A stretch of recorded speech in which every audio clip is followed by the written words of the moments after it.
穿越神话世界，我成了后世人人唾弃的大反派法海。不过这一次，我绑定了一个斩妖除魔系统，系统说斩妖除魔就能变强，然后我笑了。原著那套破剧本，老子直接不演了。这一世，我法海只做3件事：抓怪、变强、当佛祖。谁敢挡我，贫僧连他一起超度。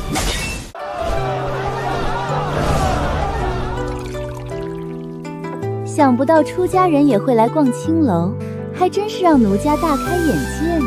阿弥陀佛，小僧此前一直在寺中修行，师父说我6根未净，红尘未立，无法淬炼无垢佛心。此番下山，便是要见识见识这花花世界。那大师岂不还是个出歌？怎么，姑娘还挑客人吗？出歌阳气足，龙精虎猛。奴家高兴还来不及呢。既然如此，女施主，那我们开始吧。小僧要你助我修行。臭和尚，你这是干什么？小小狐狸精，不在深山好好苦修，竟敢化作人形混迹青楼，吞噬凡人精气修炼。贫僧看你是活腻了。你这臭和尚简直就是胡说八道！什么狐狸精？我只不过是一个家世凄惨的风尘女子罢了。想当年，若不是我爹好赌败家，我娘重病在床，我弟又要银子读书科举，我又怎会如此？好赌的爸，生病的妈，上学的弟弟和破碎的他，好熟悉的剧情。大胆妖孽，还在狡辩，一眼就看出你不是人。胡说！你胡说！哼，死到临头还不知悔改。我要你原形毕露，大威天龙，般若诸佛，世尊地藏，般若巴马轰，现形！不好，看走眼了！这臭和尚小小年纪，居然有如此害人的神通，不行，不能硬扛，走为上策。妖孽，哪里逃？大师饶命啊！小妖修行不易，只是吸食凡人精气，从未害过一人啊！孽障！凡人精气乃人之本源，轻则寿命锐减，重则毙命。居然还敢与贫僧在此饶舌，死！和尚，你要是杀了我，姥姥不会放过你的。还有妖孽，我姥姥是郭北县城外兰若寺的千年大妖，我劝你这和尚好自为之，莫要自误。郭北县兰若寺，你说的姥姥，难道就是那个千年树妖？怎么，和尚也听过姥姥的威名？也是，你身为和尚，肯定知道兰若寺，毕竟那也算是你们佛门的千年古刹。但是那又如何？里面的僧众还不是被姥姥给屠灭了？和尚，我劝你还是放了我，否则……竟敢冒犯贫僧，找死！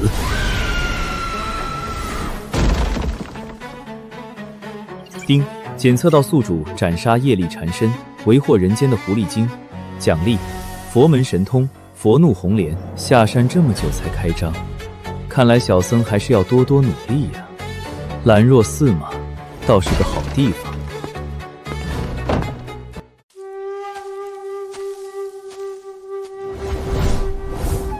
和尚，我在这儿呢。你看我像人还是像神啊？讨风吗？想不到这种奇闻异事居然被我给撞见了。阿弥陀佛，出家人不答诳语。这位施主，你确定要让贫僧回答？少废话，快说，像人还是像神？老子修炼500年，就差你这一句话了。和尚，我劝你想清楚了再说。贫僧看你啊，像玉皇大帝。和尚，你不是说出家人不打诳言吗？我在这深山老林里修行了500年，500年，你知道这500年我怎么过的吗？你知道吗？贫僧确实不答诳语，但怕施主讨封失败，只好违逆本心，成全施主。臭和尚，你这分明就是在耍我！是又如何？你区区一只黄鼠狼，不潜心苦修，竟想走这些歪门邪道。就算贫僧说了你像神，你也不过是个山寨货，根基不稳，业力缠身，将来必定为祸人间。好，好，好，既然你不给我活路，那我也不让你好过。孽术，还敢放毒！遇上硬茬子了，这和尚居然是修行之人，看来得去找姥姥出手杀了这和尚。现在想跑，晚了！大威天龙，世尊地藏结印。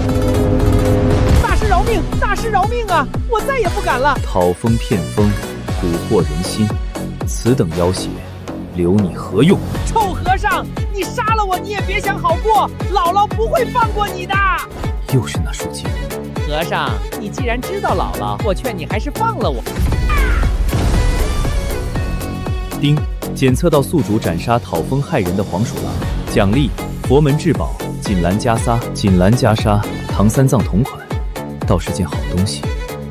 兰若寺，妖邪众多，正好多刷几只怪。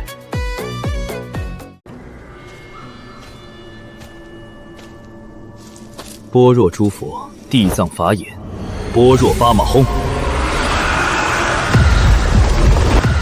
好一个兰若寺，鬼气冲天，怨魂遍布。哼，一群孽障不知死活，竟敢玷污佛门圣地，看来今日贫僧免不了大开杀戒了。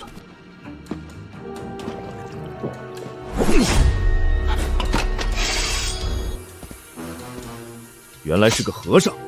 阿弥陀佛，小僧法海见过施主。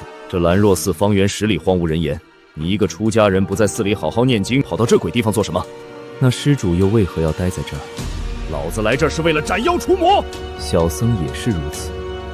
就凭你，年纪轻轻，口气倒是不小。你可知道这兰若寺里藏着什么东西？千年树妖，外加一群孤魂野鬼罢了。你知道还敢来？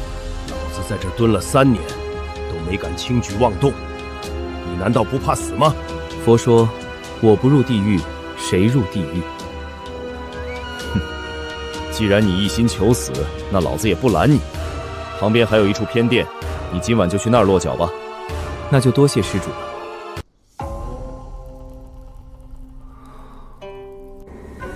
姐妹们，今天终于能开张了。是啊，这3年若不是那牛鼻子老道坏事，我们也不至于吸不到阳气，被姥姥责罚。这次似乎还是个和尚。和尚好啊，精气足，想必姥姥肯定会满意的。各位姐姐，要不还是算了吧。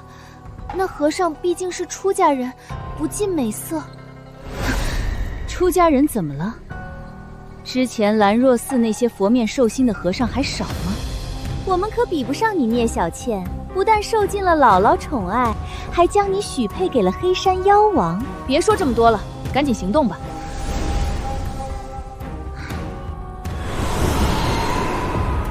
来了吗？哥哥，长夜漫漫，一个人不寂寞吗？阿弥陀佛，几位女施主深夜造访，不知所谓何事？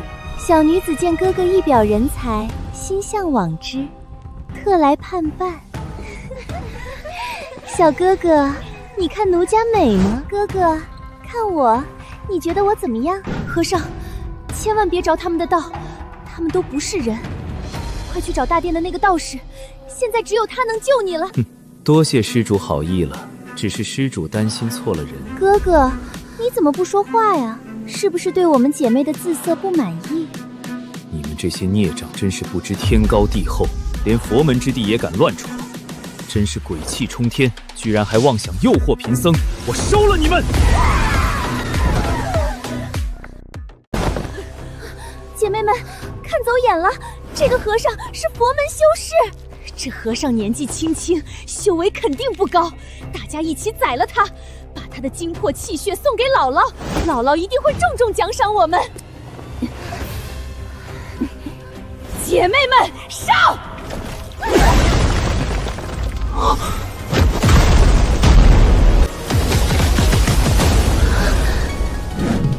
大胆，死到临头还在这儿，根本没有把我放在眼里。般若诸佛，众神护法，雷电烽火，杀！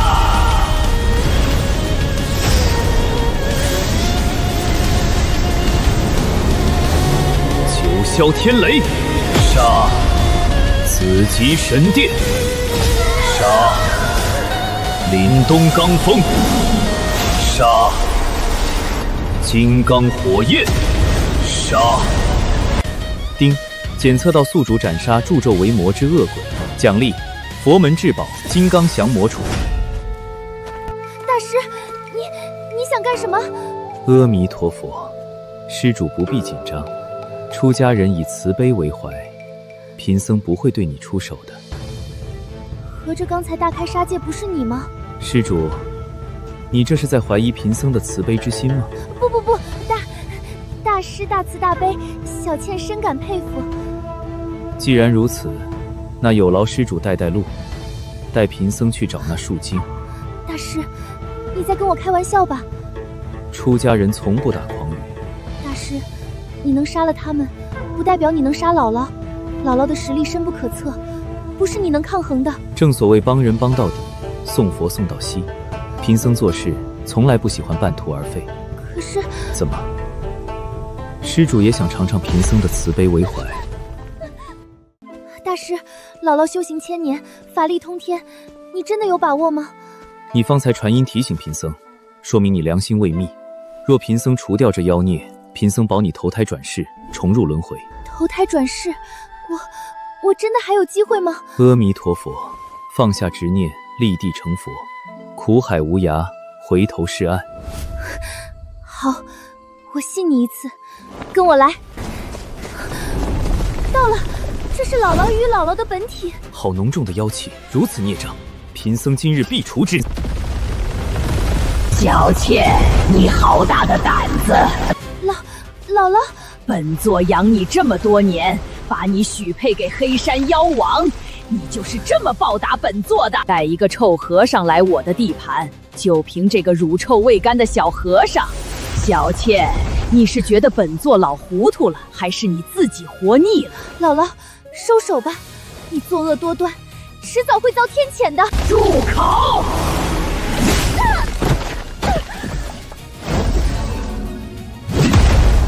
大胆妖孽，你竟敢当着贫僧的面打人！本座在这兰若寺修行千年，连当年那些臭和尚都被本座杀得片甲不留，你算什么东西？找死！本座看是你小子找死，受死吧！雕虫小技竟敢班门弄斧！大威天龙，大罗法咒，般若诸佛，般若八马轰，诛邪！臭和尚，你到底是谁？行不更名，坐不改姓，金山寺法海是也。不管你是谁，今日进了我的地盘，就别想活着出去！怨魂，你竟然奴役亡魂为你所用！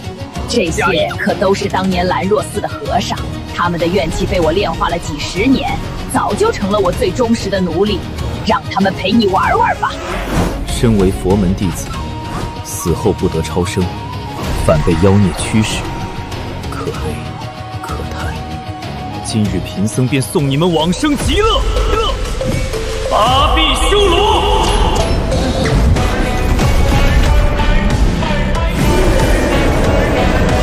火怒红莲！八臂修罗红莲业火，你不过凡间和尚，怎么可能修成佛界护法神通？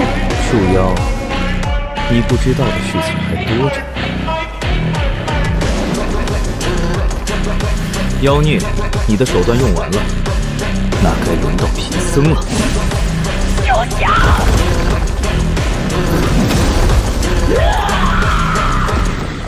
这和尚竟然真的伤到了姥姥！小，你找死！哼，负隅顽抗，不自量力！袈裟！任你的本事再大，也逃不过我的锦兰袈裟！般若八马轰！般若八马轰！这是佛门神通！难道道爷看走眼了？那乳臭未干的小和尚，居然有这通天的实力！妖孽，受死吧！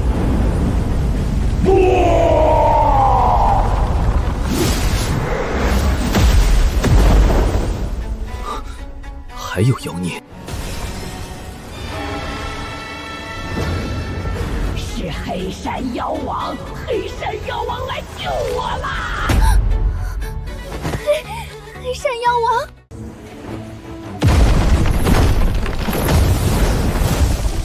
小倩，本王来接你了。黑山大人，您终于来了，快杀了这个臭和尚！姥姥，你也太没用了，连一个小和尚都搞不定。这小和尚邪门的很，会佛门护法神通，还身怀佛门至宝金刚降魔艇、锦兰袈裟，好东西。和尚，交出这2件宝贝，本王可以留你一条全尸。阿弥陀佛，贫僧今日倒要看看，是谁给谁留全尸。敬酒不吃吃罚酒，既然你找死，那本王就成全你。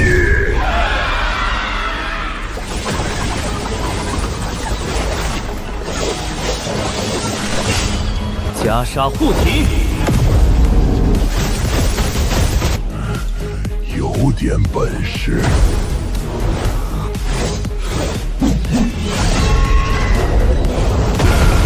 金刚降魔果然名不虚传，居然能伤到本王的鬼体。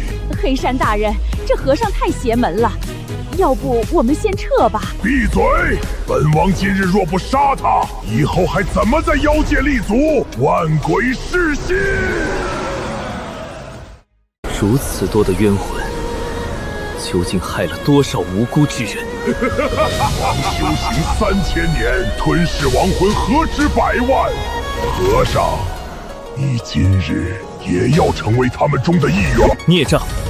你成功惹怒了贫僧，贫僧要你神形俱灭。大威天龙，般若诸佛，世尊地藏，般若巴马轰，飞龙在天。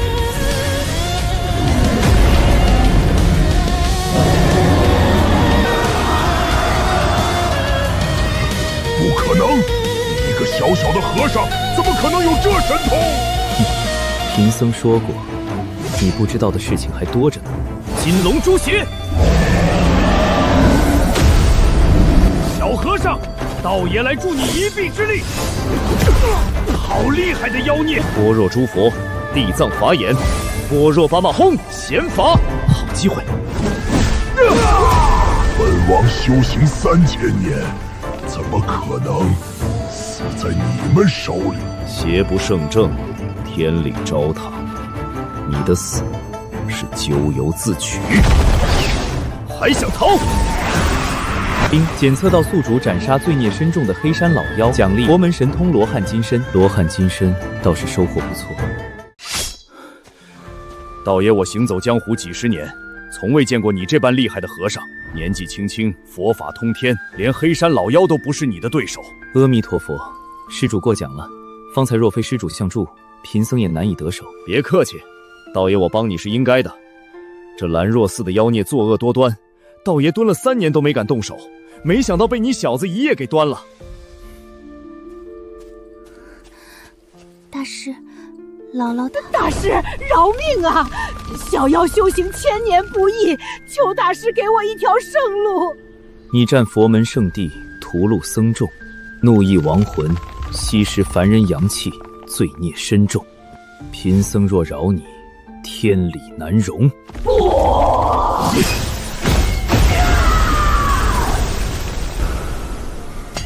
丁检测到宿主斩杀1000年树妖，奖励极品先天灵宝净水波影。居然是净水波影，这不是王母娘娘的宝物吗？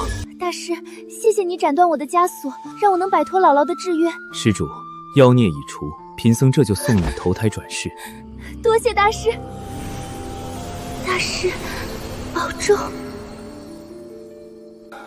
这女鬼心肠倒是好，可惜命不好。前世因果，她能遇到贫僧，便是她的造化。小和尚，接下来你打算去哪儿？历练了3个月，贫僧也该回金山寺了。那江湖路远，有缘再会。有缘再会。姐姐，只要扛过最后一道劫雷，我们就能化形了。千年修行，成败就在此刻。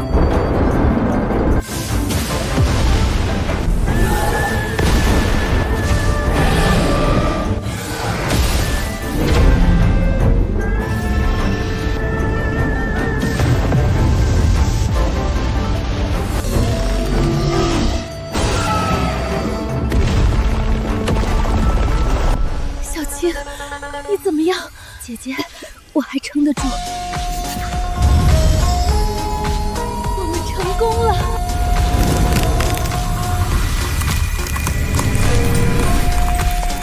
千年苦修，今日总算没有白费。姐姐，我们终于化形了。这样，我就能去找恩红报恩了。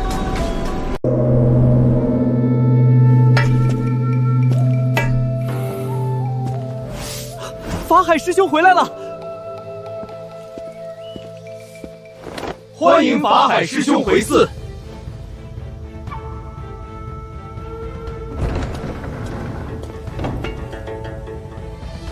回来啦！弟子法海拜见师父。下山数月，你果然没有让为师失望。锦兰袈裟、金刚降魔杵，这些都是佛门至宝。你能得此机缘，说明你与佛有缘，与法有缘。弟子能有今日，全赖师父教导之恩。你不必谦逊，为师虽然年长，却从未有过你这般造化。法海，你过来，一灯能除千年暗，一智能灭万年愚。佛心无垢，菩提自现。法海，为师已经老了，时日无多。师父，不必多言，生死有命，因果轮回，为师看得开。今日为师要你做一件事。师父请讲。这串佛珠是金山寺历代方丈的信物，今日为师将它传给你。方丈要将住持之位传给法海师兄。法海师兄虽然佛法高深，但毕竟年轻。方丈既然这么做，自有他的道理。师父，弟子资历尚浅，恐怕难以担此重任。你不必推辞，为师观你周身佛光环绕，法力深厚，远超为师当年。金山寺交给你，为师放心。从今日起，法海便是金山寺新任主持，尔等需听从他的教诲，不可懈怠。谨遵方丈法旨。弟子定不负师父重托，光大金山寺，普度众生。阿弥陀佛，善哉善哉。师父，孩子，不必悲伤，死者天地之理，物之自然，悉可慎爱。为师修佛一生，今日终于功德圆满，可以驾鹤死去，往生极乐，你又何必悲伤呢？弟子谨记师父教诲。痴儿，为师圆寂之前，最放心不下的还是你呀。你佛缘深厚，却以杀入道。出家人以慈悲为怀，以普度度众生为己者，杀心太重，容易被仇恨蒙蔽双眼，他日终究会误入歧途，坠入魔道。弟子会注意的。法海，送为师最后一程吧。南无阿弥多钵夜，堕他嘎多夜，堕地夜他，阿弥利多波比。南无阿弥多钵夜，堕他嘎多夜，堕地夜他，阿弥利多波比。恭送师父。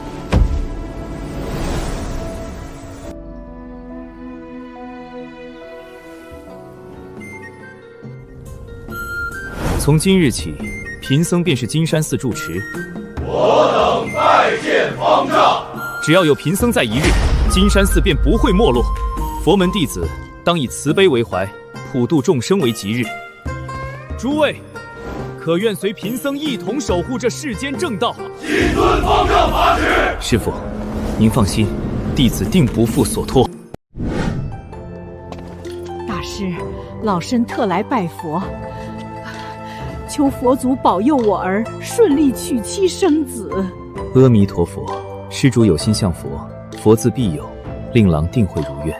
多谢大师，多谢大师。施主，金山寺不收香火钱，施主若是有心，便将这钱拿去救济贫苦之人吧。大师师慈悲，大师慈悲呀！诸位师弟，近日余杭郡可有什么异常？回方丈，山下太平无事，只是什么？只是近日余杭郡里有传言，说有一白一青两位貌美女子，常在西湖边出没，行踪诡秘，有人说是妖。这段孽缘还是来了吗？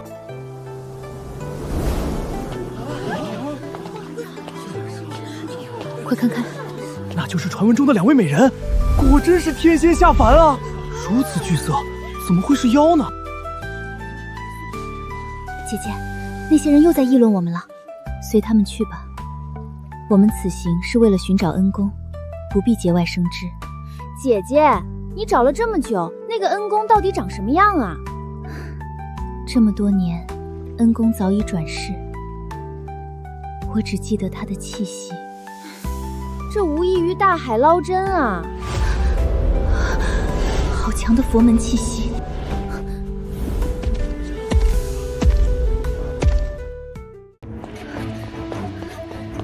姐姐，那个和尚好像不是普通和尚，他身上有佛门至宝，法力深不可测。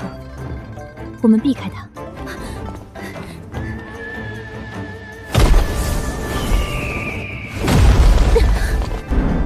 阿弥陀佛，两位施主请留步。大师有何指教？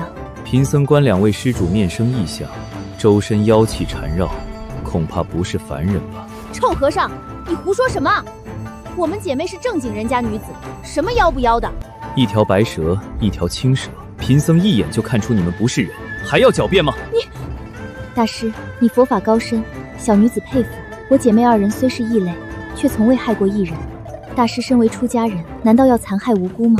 阿弥陀佛，出家人以慈悲为怀，自然不会残害无辜。那你这和尚拦着我们是什么意思？人分好人坏人，妖自然也分善妖恶妖。一心为善的，贫僧自然不会为难；作恶多端的，贫僧也绝不会放过。那大师是觉得我姐妹二人会作恶？此地人多眼杂，不是说话的地方。二位施主，跟贫僧来吧。姐姐，我们……小青，跟上，看看他葫芦里卖的什么药。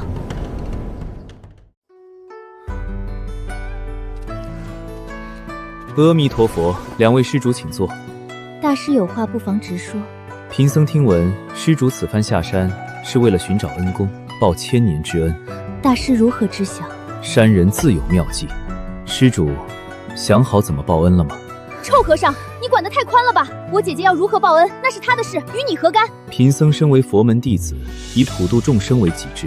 施主虽是异类，但心地善良，贫僧只是不愿他误入歧途。说的倒是好听，谁知道你心里打的什么算盘？阿弥陀佛，贫僧一片苦心，施主误解了。大师，你到底想说什么？施主，报恩的方式有很多种，施主可以赠他富贵，保他平安，助他功成名就，但人妖殊途，天道难为。莫非这和尚猜到了我的想法？阿弥陀佛，贫僧言尽于此，施主好自为之。哼，装模作样，什么普度众生，分明就是多管闲事。姐姐，你别听他的，他一个出家人，懂什么呀？小青，他说的也不无道理。姐姐，你不会被他说动了吧？我只是在想，若他真的动了手，我们姐妹恐怕不是他的对手。怕什么？大不了跟他拼了。罢了，走一步看一步吧。恩公，我一定会找到你的。姐姐，我们这样找下去也不是办法啊。余杭郡这么大，找个连模样都不知道的人，无异于大海捞针。恩公的气息我记了1000年，只要靠近，我一定能认出来。姐姐，你就这么确定恩公在余杭郡？我得了高人指点，不会有错的。是他，就是他。姐姐，那个书生就是恩公，我不会认错的，就是他。这位公子，小女有礼了。姑娘有何事？小女子初到余杭，人生地不熟，想向公子打听点事。姑娘请讲，在下知无不言。敢问公子，这余杭郡哪最适合开店？姑娘算是问对人了，在下许仙，土生土长的余杭人。原来是许公子，失敬失敬。小女子白素贞，这是舍妹小青。我们姐妹二人从外地来，想在这余杭郡谋个营生，不知许公子可否带我们四处走走？姑娘客气了，在下乐意之至。姐姐，这个书呆子倒是有趣。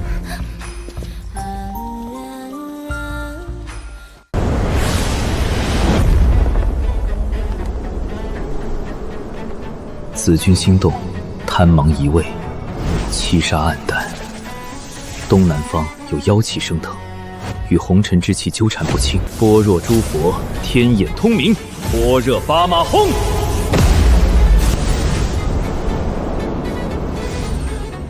白素贞，你果然还是找到了他。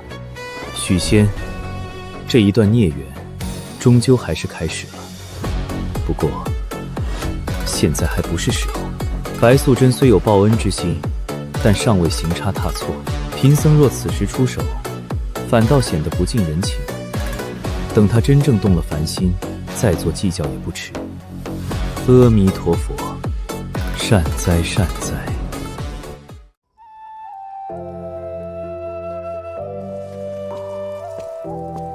弟弟，你这是怎么了？从外面回来就一直魂不守舍的。没什么。还说没什么？姐姐看你嘴角都快咧到耳根了。姐姐，我今天在桥上遇到了一位姑娘。我们家书来子终于开窍了。姐姐，我是认真的。那位姑娘姓白，名素贞，说是从外地来余杭谋生的。那你可知道她家住哪里，家境如何？今日只是匆匆一面，约了明日带她在城里转转。那倒是个机会，你可得好好把握。你们姐弟俩在嘀咕什么呢？你回来的正好，你小舅子要开窍了。哈哈哈哈哈！许仙，你可算想通了，赶明儿个姐夫给你张罗张罗。姐夫，你别取笑我了。姐姐，那个许仙真的是你的恩公吗？不会错的，他身上有我熟悉的气息。虽然转世轮回，但那气息刻骨铭心，我记了千年。姐姐，那和尚说的话，你真的不考虑吗？小青，恩情不报，我心难安。可是那和尚说的也对，人妖殊途，我自有分寸。我只想报恩，让他一世富贵平安。至于其他的，我不会逾越。姐姐，你这样说，可那许仙要是动了心呢？那便走一步看一步吧。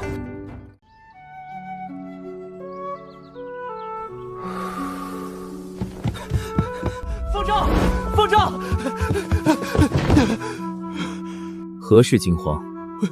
回方丈，山门外来了一位施主，说是朝廷驸马求见方丈。驸马？皇亲国戚不在京城享福，跑到这金山寺来干嘛？请他到后院禅房，贫僧稍后便到。是，方丈。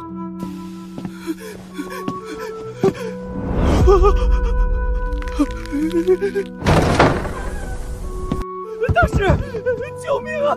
救命啊！施主不必如此，有话起来再说。大师，我被厉鬼索命，求大师救我！厉鬼索命？施主莫急，慢慢道来。大师，事情是这样的，大约半个月前，我开始做噩梦，梦里有一个披头散发的女鬼，浑身是血，追着我要索命。我一开始以为是公务繁忙，身体劳累所致，没有在意。可是后来那女鬼竟然出现在我的卧房里，就在我面前。她掐着我的脖子，说要我偿命。施主，你可认识那女鬼？不认识，我堂堂驸马怎么会认识什么女鬼？既然如此，那女鬼为何要找你索命？我也不知道，或许是认错人了，又或许是前世的冤孽。前世冤孽倒也不是没有可能。施主，你来找贫僧，是想让贫僧如何帮你？求大师出手，收了那女鬼，只要大师能保我平安，多少银子我都愿意出。施主，金山寺不收银两。大师果然是得道高僧，不为黄白之物所困。既然如此，那我捐香油，捐多少都行。阿弥陀佛，出家人以慈悲为怀，斩妖除魔乃分内之事，施主不必破费。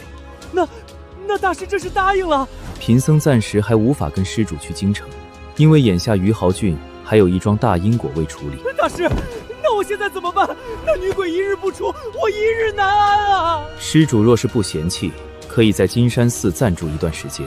金山寺乃是佛门圣地，有贫僧在此坐镇，那女鬼绝不敢来犯。这住在寺里？施主若是不愿，贫僧也不勉强。不，我愿意，我愿意。能住在金山寺，得大师庇护，是我的福分。那便如此定了。明心，带施主下去安顿。是，方丈。多谢大师，多谢大师。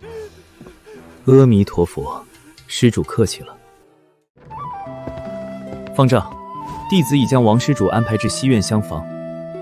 如此甚好。明心，你可是有疑惑？方丈，这位王施主似乎有所隐瞒。哦，何以见得？之前在禅房的时候，他说话时眼神闪烁，言辞躲闪，尤其是问他是否认识那女鬼时，出家人不打诳语，但凡人却未必。画皮画骨难画虎，知人知面不知心。他既然不愿说，贫僧也不便强问。可是方丈，若那女鬼真是他招来的冤孽，我们这样帮他，斩妖除魔是贫僧的本分。至于那女鬼为何索命，待贫僧见到她，自然水落石出。若那女鬼是无辜受害，贫僧自会为她主持公道。哼，若她真是恶鬼害人，贫僧也绝不会手软。方丈英明。三娘，你别怪我也不想的，是你自己太蠢，非要缠着我。有那和尚在，你拿我没办法。哼，等你灰飞烟灭的时候，我会给你烧纸的。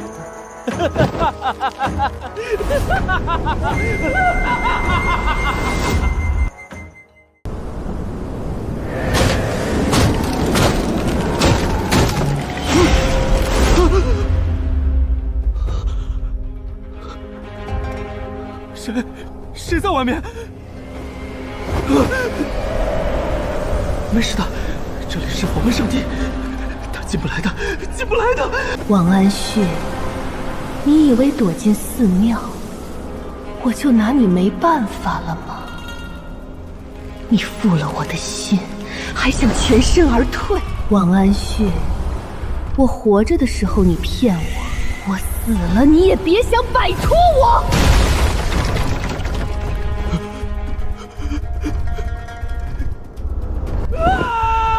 王安旭，我终于找到你了。三娘，你怎么来了？你以为躲在佛寺就安全了吗？我告诉你，你就算跑到天涯海角，我也不会放过你的。三娘，我错了，我不是人，求求你放过我吧。负心汉，你也有跪在地上求我的时候，当初我也是这样求你的，可是你呢？三娘，是我不对，我负心，我是畜生，我是畜生，我愿意下辈子给你当牛做马，你就饶了我吧。饶你？王安旭，你下来陪我吧。大胆怨鬼，居然敢在金山寺放肆！大师救我！那女鬼要杀我！大胆怨鬼，连佛门圣地都敢乱闯，分明是没把贫僧放在眼里。臭和尚，这是我的事，与你无关，让开！阿弥陀佛，施主既然入了金山寺，便是贫僧的客人。你要在寺中杀人，贫僧岂能坐视不理？客人，这个负心汉也配做客人？他骗我感情，骗我钱财，还亲手将我烧死！我要他偿命，天经地义。施主，他说的可是实事？大师，你别听他胡说，我根本没有，他是鬼话连篇。大师，你千万不要信他。王安炫，你还是这么会演戏。你说要娶我，我便信了你；你说要做生意，我便把全部家当都给了你。可是你呢？你拿着我的钱，娶了公主，当了驸马，还怕我揭穿你，趁我熟睡时放火烧死我。施主，他说的可是真的？阿弥陀佛，因果循环，报应不爽。你现在有何诉求？诉求？我只不过是想讨回一个公道罢了。大师，我无意与你作对，我现在唯一想做的就是杀了他。阿弥陀佛，冤冤相报何时了？施主，你既已身死，便该放下执念，往生极乐，何必为了一个负心人，让自己永世不得超生？放下！大师说的轻巧，我生前掏心掏肺对他，死后却连个全尸都没有。你让我放下，我不甘心，我要他陪我一起下地狱。冥顽不灵，你若是值日在佛门圣地行凶，贫僧只好将你打得魂飞魄散，连投胎的机会都没有。那又如何？只要能杀了他，我什么都不在乎。大师救我！你不能见死不救啊！施主，你的罪孽，贫僧自会给你一个交代。但在此之前，你先起来，出家人面前跪在地上成何体统？施主，贫僧问你，若王安区愿意赎罪，你可愿放下仇恨，重入轮回？赎罪？他这种人还会赎罪？施主，你可愿为自己所做之事承担后果？我愿意赔钱，赔多少都行。钱，一条人命，岂是钱财能弥补的？你若真心悔过，便随贫僧去官府自首，将当年如何骗财害命之事，151交代清楚。不行，我是驸马，若是去自首，我的前程就全毁了。大师，你看到了吧？这就是他的真面目，他根本没有悔过之心。阿弥陀佛，善哉善哉。施主，贫僧明白了，这件事，贫僧会给你一个公道。施主，既然你不愿自首，那贫僧只好用贫僧的方式来了结这段因果。你想干什么？大威天龙，般若诸佛，佛怒红莲，红莲业火，显！你对他做了什么？好疼！救命！阿弥陀佛，佛门虽然慈悲为怀，但亦有怒目金刚。王施主若是能承受住红莲业火的焚烧，自然性命无忧。那要是承受不离呢？那只能说王施主犯下的罪孽太大，连佛祖都不肯原谅他，让他化为灰灰。阿弥陀佛，罪过罪过。王施主福缘欠薄，业力深重，终究是没扛过红莲业火。施主，这样的结果你可满意？大师，谢谢你。我突然觉得不那么恨了。阿弥陀佛，放下屠刀，立地成佛。施主能想通，便是与佛有缘。施主，贫僧送你往生极乐，可好？多谢大师。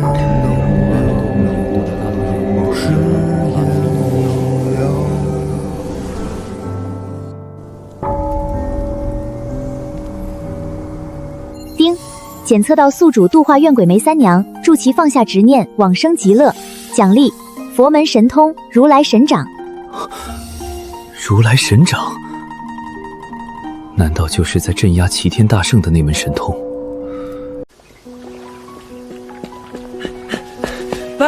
白姑娘，等一等！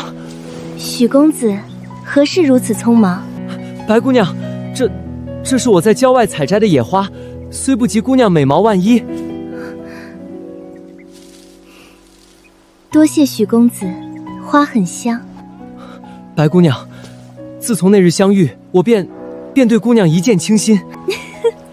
许公子，你该不会专程跑来就是为了送花吧？这些日子相处下来，我越发觉得姑娘温柔贤淑，知书达理，是我许仙此生见过最好的女子。白姑娘，我许仙虽家境贫寒，只是个小小药铺学徒，但我发誓此生并不负姑娘，请姑娘答应嫁给我。许公子，你这又是何苦呢？姐姐，许公子，你我不合适。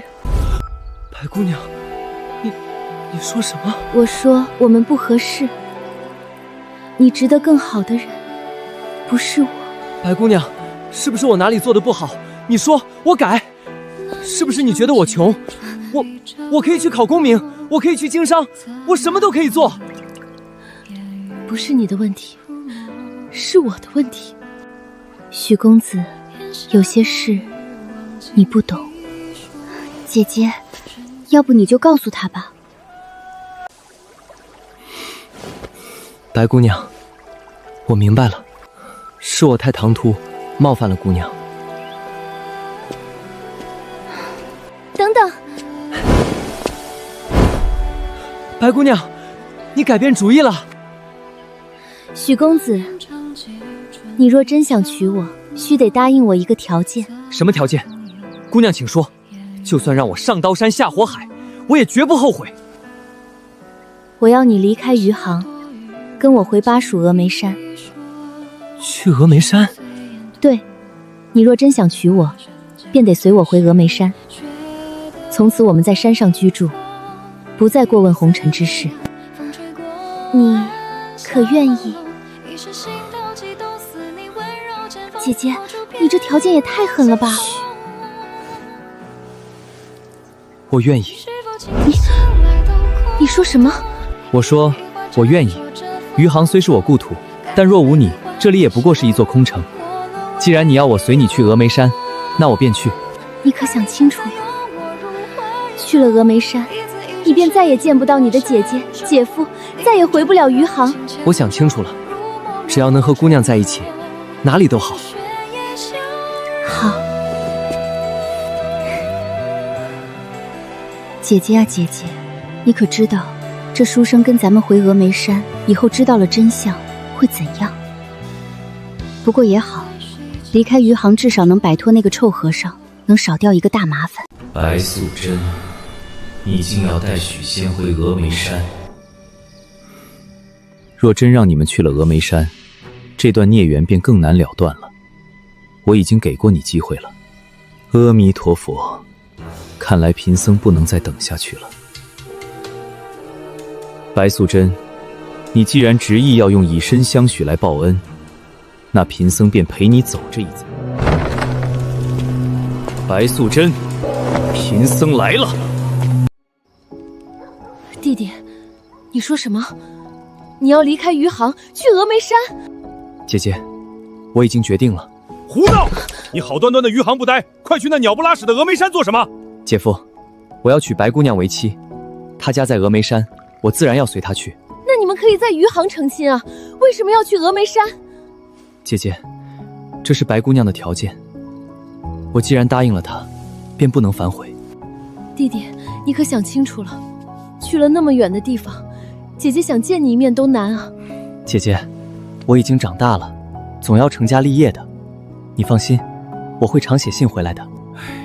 你这孩子跟你爹一个脾气，认准了的事儿，9头牛都拉不回来。也罢，既然你决定了，姐夫也不拦你，只是到了那边，若是受了委屈，就回来，姐夫在余杭给你撑腰。谢谢姐夫，谢谢姐姐。好了好了，既然要走了，姐姐去给你收拾行李。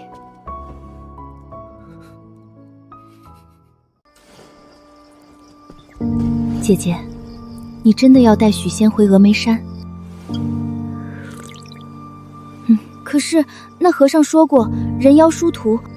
我知道，所以我才要带他回峨眉山，在那里我能护他周全。小青，我想过了，与其在红尘中让人妖殊途的禁忌成为隐患，不如带他回峨眉山，在那里没有人会指指点点，也没有人会来打扰我们。可是那和尚法海，他若真要来，我便与他周旋到底。姐姐，无论你做什么决定，我都支持你。小青，谢谢你。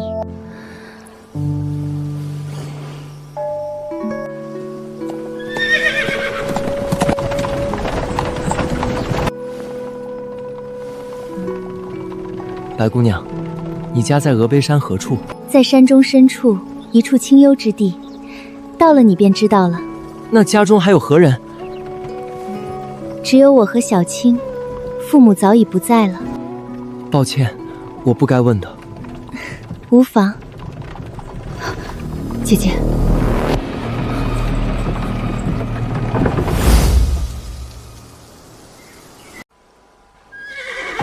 停车。白姑娘，怎么了？许公子，你留在车上，不要下来。阿弥陀佛，两位施主，别来无恙。法海，你拦我们去路，意欲何为？贫僧只是想劝施主一句，回头是岸。我从未作恶，何须回头？施主，你带许仙回峨眉山，看似避世，实则是在逃避。人妖殊途，天道难违，你越是强求，后果越是不堪设想。这是我的事，不劳大师费心。施主，贫僧之所以一直未曾你出手，是因为你心地善良，从未害人。但若你执意要与许仙在一起，便是逆天而行，到时候贫僧不得不处你。法海，你口口声声说普度众生，可你何曾想过什么是众生真正想要的？我修行1000年，只为报恩，我不害人，不伤天理，只想与他过平凡的日子，这也有错？施主，你报恩可以，但不应以情爱为美。你若真心为许仙好，便该让他过正常人的日子，娶妻生子，而不是与你这人妖结合，留下孽缘。原来这就是许仙。这位大师，在下许仙，不知大师为何要拦我们的去路？许施主，贫僧法海，金山寺住持。贫僧要告诉你，你身边的这位白姑娘，她不是人。大师说笑了，白姑娘怎么不是人了？她是妖，一条修行1000年的白蛇。不可能，我敬你是佛门高僧，但你也不能凭空污人清白。阿弥陀佛，贫僧是出家人，出家人不打诳语。施主要是不信，一问不就知道了。许公子，白姑娘，她说的是真的吗？是，我不是人，我是一条白蛇。书呆子，我姐姐虽然是妖，但她从未害过人，她对你一片真心，你可不能忘恩负义。所以，你要我跟你回峨眉山，就是因为……是，我不想让别人发现我的身份，只想找个没人打扰的地方，与你安安静静的过日子。原来如此。许施主，现在你知道了真相，贫僧劝你一句，就此回头，回余杭去，忘了他。人妖殊途，强求不得。书呆子，你倒是说句话呀！白姑娘，你抬起头看着我，我想知道，你爱我吗？为什么这么问？你是妖也好，是人也罢，我许仙认定的是你这个人，不是你的身份。如果你也爱我，那我就愿意跟你回峨眉山。你不怕吗？怕，但我更怕失去你。许施主，你可想清楚了？大师，我想得很清楚，白姑娘从未害过人，反而温柔善良。我许仙虽是个凡夫俗子，但我知道什么是对，什么是错。请大师成全。白施主，人妖结合，违背天道，必遭天谴。贫僧给你最后一次机会，离开余杭，回你的峨眉去。我不准你走！什么天道，什么天谴，我都不怕。我只知道，我许仙这辈子认定你白素贞了。你这又是何苦呢？许施主，放手吧，你这是在害他，也是在害你自己。大师，你说你是出家人，以慈悲为怀，棒打鸳鸯。那我想问你，棒打鸳鸯，拆散有情人，这就是你的慈悲吗？放肆！许仙，你以为贫僧是在多管闲事？你不是多管闲事是什么？这个书呆子胆子还真不小。大师，我与许公子情投意合，还望大师能够成全。非是贫僧不愿成全，而是你们越线了。今日人妖，明日人魔，后日人鬼，往往复复。那人间会变成什么样子？你们想过没有？昔日云华情动，织女司晨，三圣母下凡，他们的下场想必你们也知道。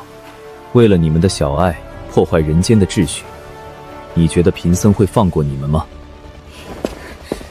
臭和尚，别在这里东拉西扯，我姐姐的事还轮不到你说三道四。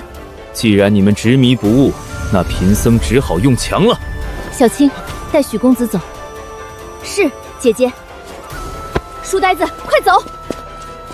不，我不走，我要跟白姑娘在一起。想走，都给我留下。袈裟！般若巴马轰，般若巴马轰，般若巴马轰！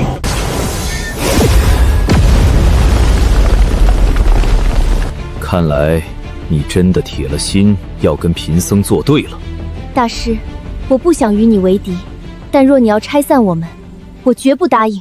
好，那贫僧就领教你的千年修行。臭和尚，你还是先领教姑奶奶的神通吧。去！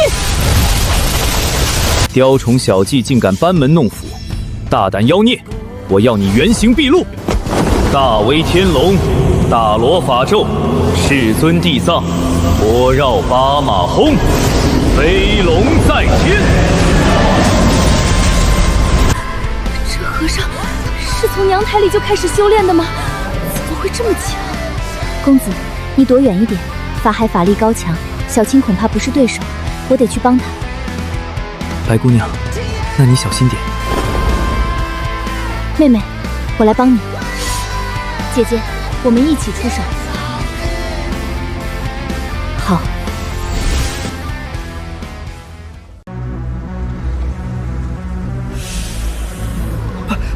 白姑娘她真的是妖。白素贞，贫僧最后问你一次，你可愿放手？大师，我与许公子两情相悦，绝不放手。冥顽不灵！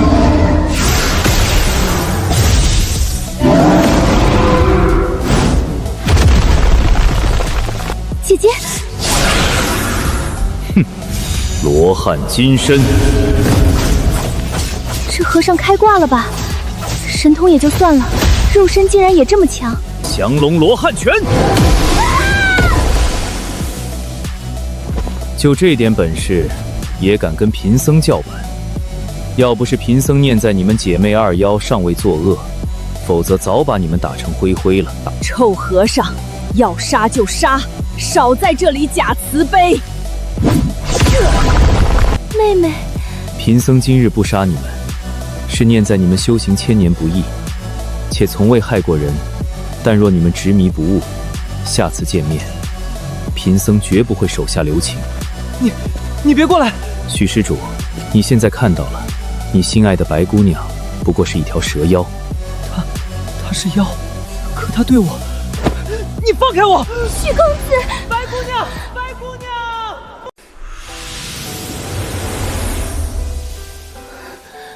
许公子，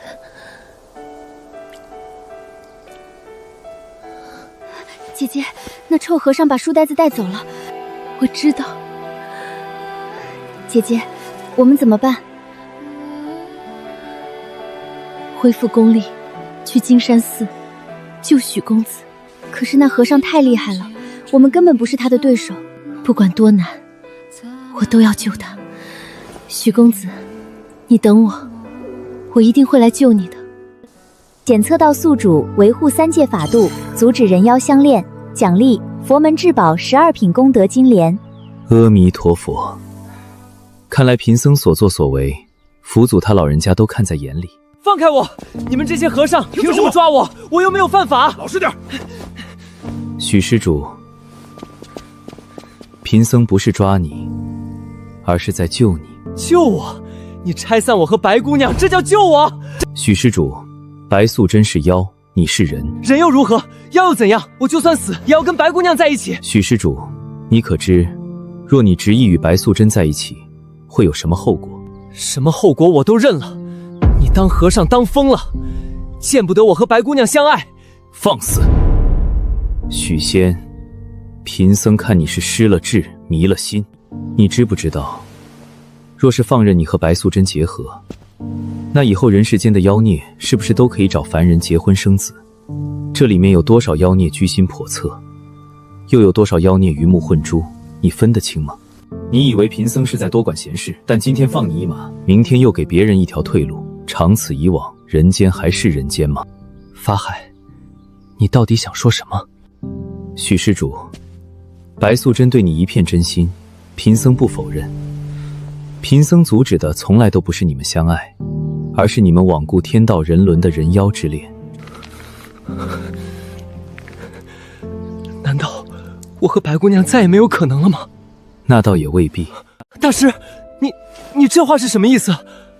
你与白素贞并非全无可能，只是要看你们愿不愿意付出代价。什么代价？大师请说，就算上刀山下火海，我也愿意。许施主，莫要急着答应，这代价绝非你想象的那般简单。大师，请讲。人妖殊途，症结在于根基不同，命数相称。若要在一起，便得从根本上解决这个问题。贫僧在地府有条路，风险是大了点，不过对你来说刚好合适。所谓富贵险中求，如果你有种的话，3界不会有人阻止你和白素贞相爱了。大师，什么路？第一，你投胎转世，入畜生道，为牛马猪羊之属，然后你再花上1000年苦修，历经天劫，褪去兽身，化形成人。到那时，你也是妖，与他便无分别。投胎到……不错，而且转世之后，你会忘却前尘往事，不记得白素贞，不记得余杭，不记得你自己是谁。你须得在懵懂无知中修行1000年，历经9死1生，方有可能重获灵智，化形成人。那我还能记得白姑娘吗？等你化形成人，前尘往事自会慢慢恢复，但这1000年里，你对她一无所知，而且修行之路凶险万分，稍有不慎便是魂飞魄散，连投胎的机会都没有。第二个选择，让白素贞投胎做人。白姑娘投胎？不错，白素贞她必须要放弃1000年修为，散去一身妖力，投胎人道，重新做人。18年后，她长大成人，你们便可成婚，白头偕老。那白姑娘她投胎之后，同样会忘记前尘往事，不记得你，不记得1000年修行，不记得一切。你们要重新相识、相知、相爱，而且她只是一个普通凡人，生老病死不过100年。她会忘了我？不错，而且等她18岁的时候，你也老了。贫僧的2个选择，无论哪一个，都要付出巨大的代价。许施主，贫僧问你，你可愿意？大师，难道就没有别的办法了吗？你这2个办法实在是……天道昭昭，因果循环。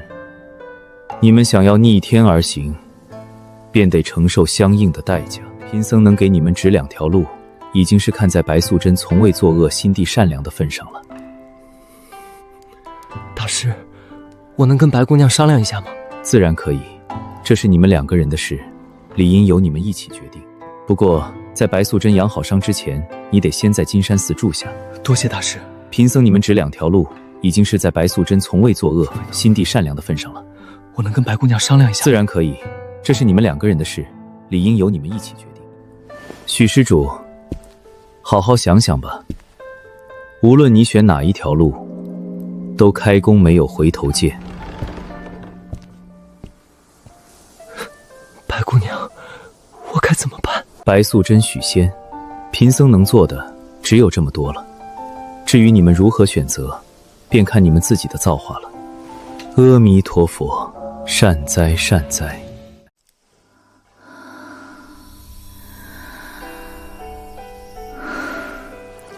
姐姐，你感觉怎么样？伤势已经稳住，再调养几日便可恢复。都怪那个臭和尚，堂堂佛门之人，一点都没有慈悲之心，下手居然这么狠。小青，他已经是手下留情了。若他真要杀我们，我们今天恐怕回不来了。姐姐，那个书袋被和尚抓走了，我们现在怎么办？等伤势痊愈，便去金山寺要人。可是那个和尚，我知道，但无论如何，我都要去。许公子还在那里等我。姐姐，你先休息吧，我守着你。姐姐，你可千万别做傻事啊！白姑娘，我该怎么办？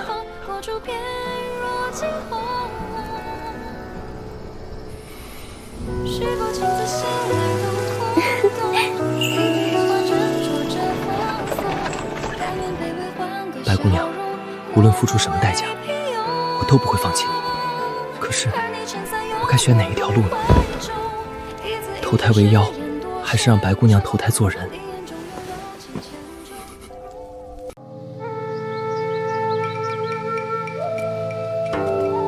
两位施主，金山寺是佛门清净之地，不接待女客。麻烦两位师傅通传一声，就要白素贞求见法海大师。方丈正在做早祭，不见外客，施主请回吧。哼，回？我姐姐今天要是见不到那臭和尚，就不走了。施主，佛门圣地，不可放肆。放肆又如何？你们那个臭和尚抓走了许公子，今天不把人交出来，姑奶奶拆了你们这座破庙。让他们进来。方丈有请，两位施主请随我来。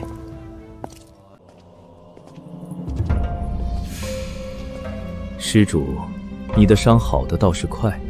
多谢大师手下留情。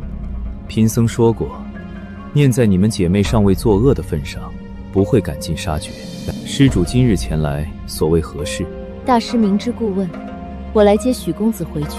许施主现在住在金山寺，是自愿的，贫僧不曾强迫他。胡说！你明明把他抓来的。贫僧只是请许施主来寺中做客，顺便告诉他一些真相。他知道你是妖，却依然愿意跟你走，这份情谊倒是难得。既然如此，大师为何还要阻拦我们？贫僧不是阻拦你们，而是给你们一个选择的机会。第一条路，许仙投胎转世入夫道，历经1000年苦修，化形成妖，届时你二人同为异类，便可相守。第二条路，你散去1000年修为，投胎做人，18年后你们重新相识、相知、相爱，白头偕老。两条路，我和许师正说过了，他在等你的选择。姐姐，你不会真的要选吧？1000年修行啊，说散就散。大师，你的两条路我都不要。你说什么？我说我不要投胎，也不要许公子投胎，我要的就是今生今世与许公子在一起。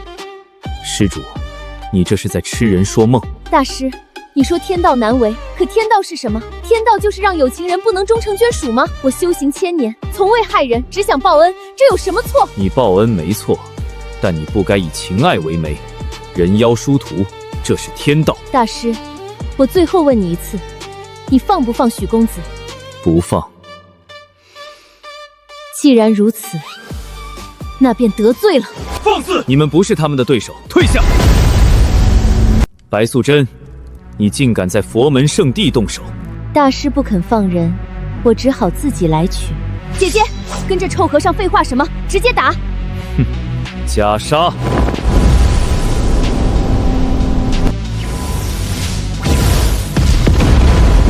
小青小心！白素贞，你这是在找死！姐，就凭你们这点本事，也敢在金山寺撒野？大师，是你逼我的。哦，是吗？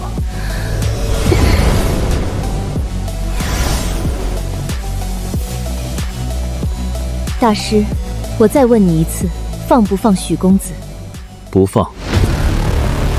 天地无极，乾坤借法，水灵听令，急急如律令。你竟敢云水淹金山寺！大师若是不放许公子，我便水淹金山寺，让这里变成一片泽坡。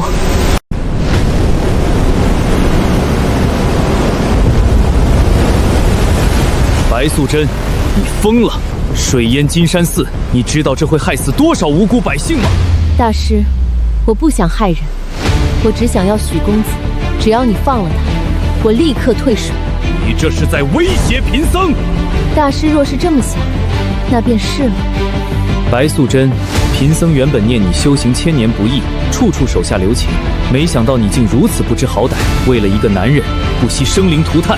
大师，你口口声声说慈悲为怀，可你何曾想过我的感受？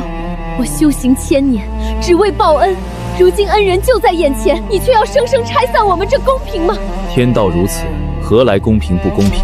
白素贞，贫僧最后警告你一次，退水，否则如何？杀了我！大师若真要杀我，那便杀吧。只是今日，我绝不会退。冥顽不灵！大威天龙，般若诸佛，世尊地藏，般若巴马轰！飞龙在天，护我金山！天地无极，乾坤借法，水灵听令，翻江倒海。白素贞，你以为就凭这点道行，能撼动贫僧的金山寺？大师，那便试看。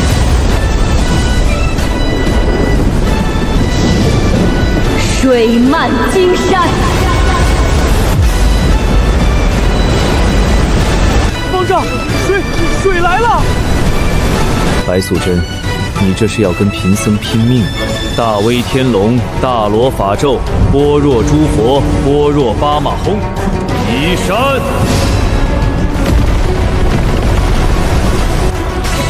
山在动，方丈在移山。移山填海，这和尚的法力竟然如此深厚。姐姐，那和尚把山移高了，水淹不上去。他金山寺长1尺，我便把水涨1丈。水灵听令，万丈波涛，听我号令，给我涨！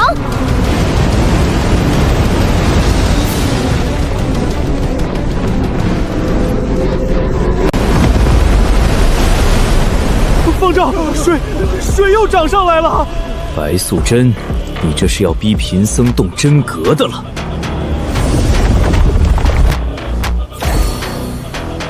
净水波弥，今日怕是要劳烦你了。净水波弥，天地灵宝，收进四海之水，听我号令。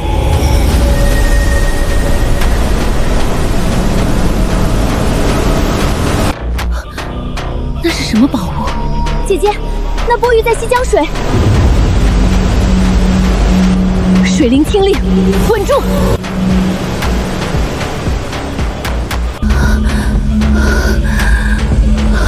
姐姐，那波云太厉害了，我们挡不住。白素贞，你还有什么手段？臭和尚，你别得意。白素贞，贫僧不想动伤你性命，但你今日水淹金山寺，差点害死无数无辜百姓，这笔账，贫僧不能不跟你算。如来神掌！妹妹，快跑！姐姐，跑！别管我！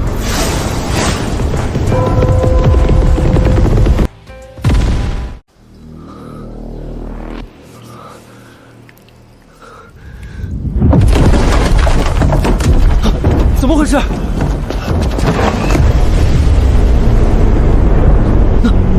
那是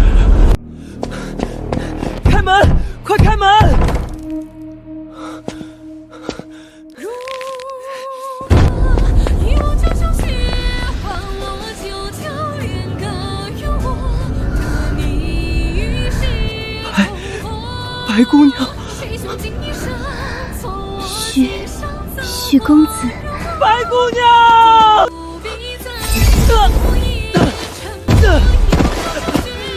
许施主，没用的，这是如来神掌化成的五指山，以你凡人之躯，根本靠近不了。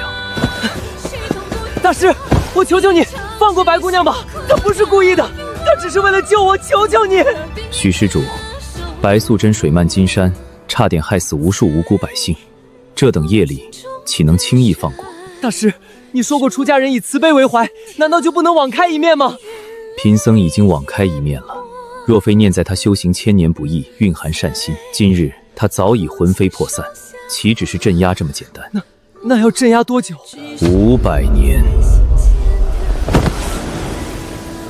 500年。许公子，不必为我伤心，我是妖，500年很快就过去了。500年，整整500年！我一介凡人，连100年都活不到，你让我怎么等？许施主，贫僧之前给过你们选择，是你们自己不肯选。大师，我现在选，我选投胎。你想清楚了？我想清楚了，我投胎异类，修行1000年，化形成妖。1000年后，我与白姑娘同为异类，便无人能阻挡我们。许公子，不可！投胎异类修行之路凶险万分，稍有不慎便是魂飞魄散。白姑娘，我不怕，只要能和你在一起，我什么都不怕。不行，我不许你这么做。许施主，你可知道投胎道意味着什么？我知道。我选。我会忘记白姑娘，忘记余杭，忘记自己是谁。我会变成一头野兽，在山野间挣扎求生。我要修行1000年，历经天劫，九死一生，方有可能化形成人。即便如此，你也要选。许公子，不要！我不许你这么做！白姑娘，1000年后，我一定会来找你。到时候，我们再也不分开。好，贫僧成全你。不！许施主，你一旦踏上这条路，便再无回头之日。你确定吗？大师，我确定。这是佛门至宝12品功德尖莲上的金莲子，蕴含佛门法力。你投胎之后，它会随你一同转世，护你周全。大师，你这是……怎么？你难道以为贫僧是那种不讲情面、无心无爱之人？大师，既然你愿意帮我，为何要阻拦我和白姑娘？你这不是多此一举吗？施主，每个人站的高度不同，看事情的角度自然不一样。我帮你是我的心意，但我阻拦你亦是如此。牛郎织女相爱，结果如何你也是知道的。两者在天庭的干涉下，化作天上的牛郎星和织女星，1年只能见1次面。这个故事多感人，但是你觉得好吗？不好。你自己都觉得不好，那你为什么觉得贫僧是在阻拦你们，而不是在帮你们呢？没有法海，难道就不能有法明、法心、法悟这些人吗？将此物带去投胎吧。多谢大师。阿弥陀佛，善哉善哉。世尊地藏，6道轮回开。去吧，许施主，贫僧能做的只有这么多了。500年后，贫僧自会出手，让你们团聚。阿弥陀佛。大师，许公子他已经投胎了。大师，你为什么要答应他？因为他真心爱你。贫僧虽然维护天道，但也不是铁石心肠。大师，你究竟是善是恶？善恶本在一念之间，贫僧所做的一切，只为维护天道人伦。至于世人如何评说，贫僧就不在乎。大师，投胎为妖之后，许公子真的能化形成人吗？那要看他的造化了。修行之路凶险万分，贫僧也不敢保证。他一定会成功的。但愿如此。许公子，你一定要活下去，一定要。出来吧，跟了我这么久，还打算继续玩捉迷藏吗？你早就发现了我。你的隐藏固然完美无缺，但你却忘了，这里是佛门圣地。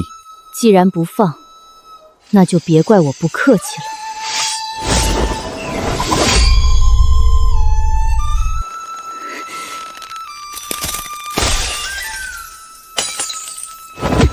臭和尚，快放开我！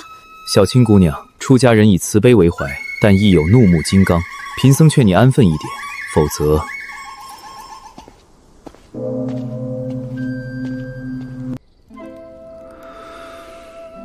许仙已入轮回，白素丹镇压山下，这段因果暂时了结。也不知道500年后，又是一番怎样的光景。阿弥陀佛，善哉善哉。姐姐，我来看你了。小青，你来了。姐姐，你瘦了。无妨，500年而已，很快的。姐姐，那个臭和尚把石仙送入轮回了，你知道吗？我知道。姐姐，你不恨他吗？恨又如何？不恨又如何？法海说的对，人妖殊途，强求不得。许公子愿意为我投胎为妖，这份情谊我记下了。500年后，若他化形成人，我便与他相守。若他……姐姐，许公子一定会成功的。那法海臭和尚送许仙去轮回的时候，给了他一件防身之物，说是佛门至宝12品功德金莲上的金莲子，能护他周全。金莲子法海他……看来我误会他了。姐姐，你别被那个臭和尚骗了，他哪有那么好心？小青，你不懂。法海虽然冷酷无情，但他所做的一切都是为了维护天道。他能给许公子金莲子已经是仁至义尽了。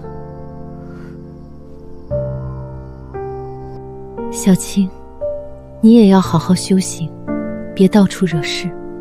姐姐放心，我知道。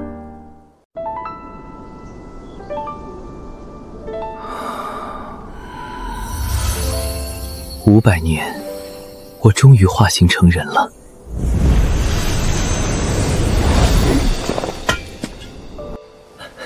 大师，500年不见，别来无恙。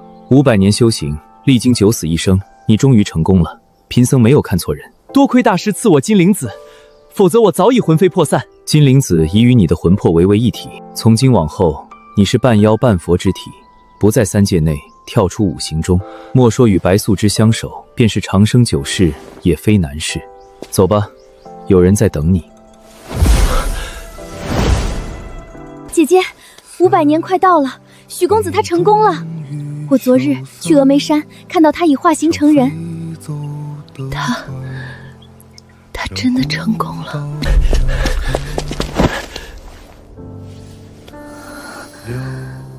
白姑娘，我回来了。你真的回来了。我说过，1000年后一定来找你，虽然提前了500年。白素贞，500年刑期已满，贫僧今日便放你出来。大威天龙，般若诸佛，世尊地藏，般若巴马轰五指山。大师，谢谢你。不必谢贫僧，贫僧只是依天道行事。今日你2人重逢，因果圆满。